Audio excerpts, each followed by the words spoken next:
शियोरी उसके गले लगकर उसे आई लव यू कहती है। हेलो गाइस, आज हम more than a married couple but not lovers season 2 के एपिसोड 9 को एक्सप्लेन करने वाले हैं। लास्ट एपिसोड में हमने देखा था जीरो ने सेपरेशन नोटिस पे साइन कर दिया था और मिनामी ने कामो को कॉल किया था उसे जीरो के बारे में उससे कुछ बात करनी थी। अगले दिन सुबह 6 बजे अकारी कह रही थी, इतनी जल्दी सुबह कैसे हो गई, काश मैं दिन को पीछे कर पाती। वेल आज सैटरडे है तो मैं दोबारा सो रही हूँ, पर वो जल्दी ही उठ जाती है क्योंकि आज जीरो के साथ उसका लास्ट डे है। वो फटाफट रेडी होती है और उसने रात को आंखों पे बर्फ का यूज किया था जिससे अब उसकी आंखें रोने की वजह से सूजी हुई नहीं लग रही थी। तभी उसे कुछ गिरने की आवाज आती है। जीरो कह रहा था बाल बाल बचा। अकारी सोचती है जीरो कब उठा।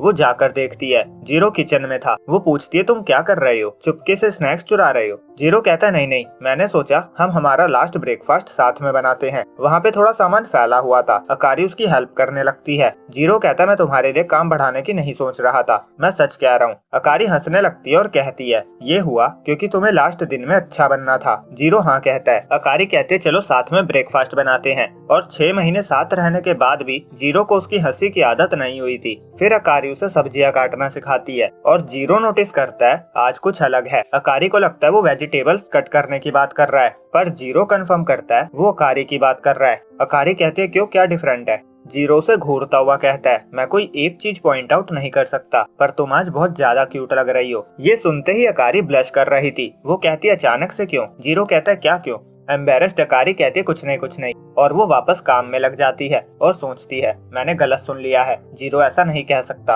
अगले सीन में दोनों ब्रेकफास्ट करने के लिए रेडी थे। जीरो कहता है आज का ब्रेकफास्ट राजाओं वाला है। अकारी कहती है क्योंकि हमने साथ में बनाया है। जीरो कहता है पर मैंने सिर्फ वेजिटेबल्स कट किए हैं। अकारी कहती है सैलेड बहुत यम्मी है और फाइनली तुम कैबेज चॉप करना सीख गए। जीरो याद करता है कैसे अकारी हमेशा घर की रिस्पॉन्सिबिलिटीज संभालती है। वो सोचता है अगर मैं दोबारा कभी अकारी के साथ रह पाया तो मैं उसे रिलैक्स होने का टाइम दूंगा, मैं एज अ हस्बैंड और अच्छा कर पाऊंगा। अकारी कह रही थी ये बहुत अच्छा है, थैंक्स जीरो। जीरो सोच रहा था ये इमोशन उसकी हेल्प ना करने के रिग्रेट से नहीं आई है, इसमें अकेलापन और सैडनेस भी है क्योंकि मैं इस इमोशन को समझता हूँ। अकारी कहती तुम क्या सोचने लग गए और वो उसे सॉस देती है। अगले सीन में जीरो स्कूल के लिए रेडी हो रहा था। वो कहता है मैं अकारी के लिए और प्रॉब्लम नहीं बढ़ाऊंगा। अकारी और मिनामी के बीच अब कुछ नहीं है, पर फिर भी अकारी ने अपने प्रॉमिस के लिए पूरी मेहनत करी है। उसे खुद ही अच्छा नहीं लग रहा था कि वो सेल्फिश होकर सब खत्म कर रहा है, पर वो श्योर था कि वो उसे एक अच्छे इंसान के हाथों में सौंप रहा है। दूसरी तरफ मिनामी भी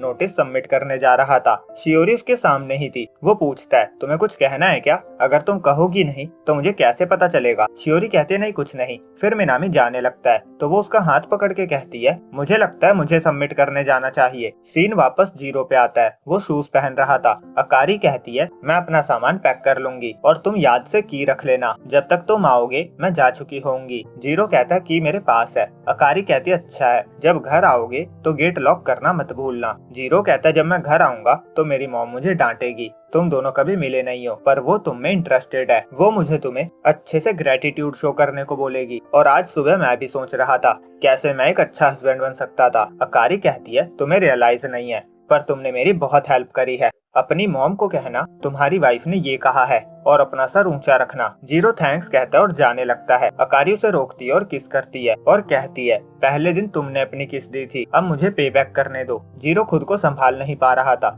शायद वो दोबारा किस करने वाला था, पर अकारी उसके होठों पे हाथ रखकर कहती है अपना ध्यान रखना, और जीरो बाहर आ जाता है। वो भागते हुए स्कूल जाने लगता है। उसके दिमाग में सारी मेमोरीज बवंडर बनके घूम रही थी। वो कहता है मैं स्टार्टिंग से सब कुछ ऐसा ही चाहता था। वो भागते जा रहा था, तभी उसे कामो की आवाज आती है अब रुक भी जाओ, मैं और नहीं भाग सकता। जीरो कहता है तुम चिल्ला क्यों रहे हो। कामो कहता है मैं तुम तक पहुंचने की कोशिश कर रहा था, और फर्स्ट ऑफ ऑल तुम इतना तेज कैसे भागने लगे, हम सब स्कूल में सेम स्प्रिंट करते हैं, तुम ऐसे भाग रहे थे जैसे तुम्हारी लाइफ इस पे डिपेंड हो। वो कहता है मैं सुबह से एंट्री गेट पे तुम्हारा वेट कर रहा था और मैंने देखा तुम तेजी से भागते हुए निकल गए। जीरो कहता है तुम जब से मेरा पीछा कर रहे हो। कामो कहता है हाँ, मैं भी इतना दूर आना नहीं चाहता था। जीरो कहता है मुझे तुम्हारे लिए बुरा लग रहा है, पर मुझे अभी इम्पोर्टेंट काम है, मैं बाद में तुम्हारी बात सुनूंगा। और वो जाने लगता है। कामो उसके आगे आ जाता है और कहता है मैं तुम्हें डुएल के लिए चैलेंज करता हूँ। जीरो फिर जाने लगता है। कामो कहता है अगर तुम नहीं खेल रहे तो बाय डिफॉल्ट मेरी जीत होगी। जीरो कहता है मेरे पास इसके लिए टाइम नहीं है, मैं जल्दी में हूँ।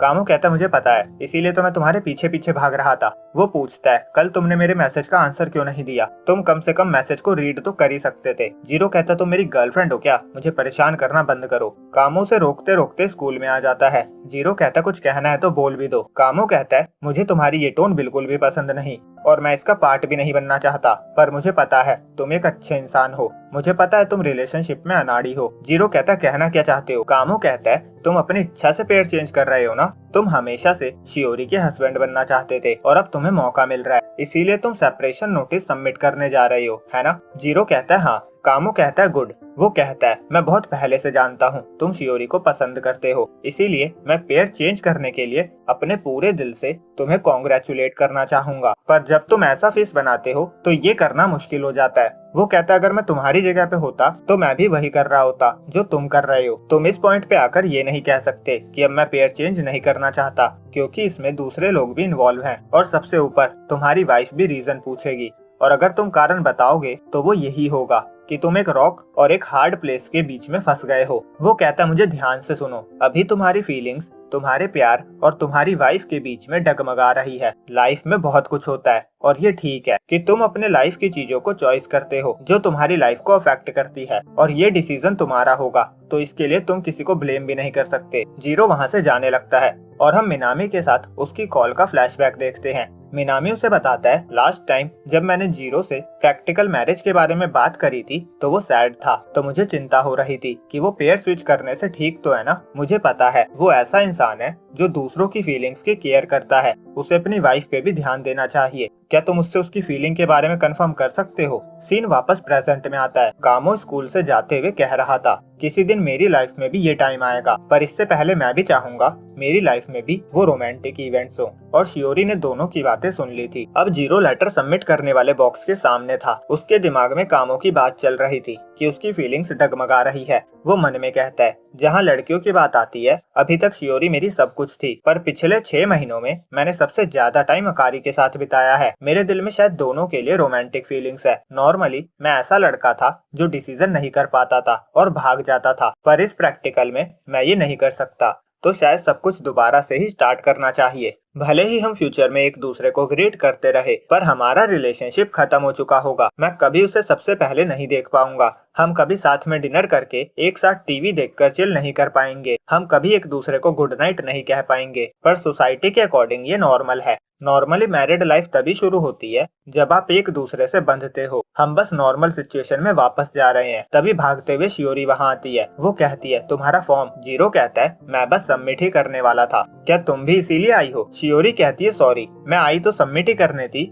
पर मैं फॉर्म घर पे ही भूल गई। जीरो टाइम देखता है, सबमिट करने के लिए बस 20 मिनट ही बचे थे। वो कहता है तुम मिनामी को कॉल करो, मैं भागता हुआ चले जाऊंगा। वो देखता है वहाँ और भी फॉर्म्स पड़े थे, पर उस पे दोनों के ही सिग्नेचर्स की जरूरत होगी। उसे 5 मिनट शूज चेंज करने में भी लग जाएंगे, तो मतलब उसके पास 15 मिनट बचेंगे। फिर भी वो कहता है मैं टाइम से पहले आ जाऊंगा, मेरा वेट करना। वो जाने लगता है, पर शियोरी कहती है रुक जाओ प्लीज, ऐसा मत करो, क्योंकि और वो गिरने वाली थी। जीरो से पकड़ लेता है, पर उसका सामान गिर गया था। जीरो देखता है उसमें शियोरी का सेपरेशन फॉर्म भी था, पर शियोरी अभी भी छुपाने का ट्राई करती है। वो बचाने के लिए थैंक्स कहती है और कहती है मैं घर जाकर फॉर्म ले आती हूँ। जीरो कहता है मैं समझता हूँ, इसके पीछे कोई रीजन होगा। वो पूछता है तुम छुपाने की कोशिश क्यों कर रही थी, अगर तुम मुझसे गुस्सा नहीं हो तो बता दो, अगर तुम नहीं बताओगी तो मैं कभी नहीं समझ पाऊंगा। शियोरी कहती है आई एम सॉरी, पर कहना बहुत मुश्किल है। जीरो कहता है क्या तुम नहीं चाहती हम प्रैक्टिकल के लिए एक साथ हो। समझ गया, मैं तुम्हारा हस्बैंड बनने के लायक नहीं हूँ। शियोरी कहती है नहीं ये रीजन नहीं है। जीरो कहता है पर तुम अपना पार्टनर चेंज नहीं करना चाहती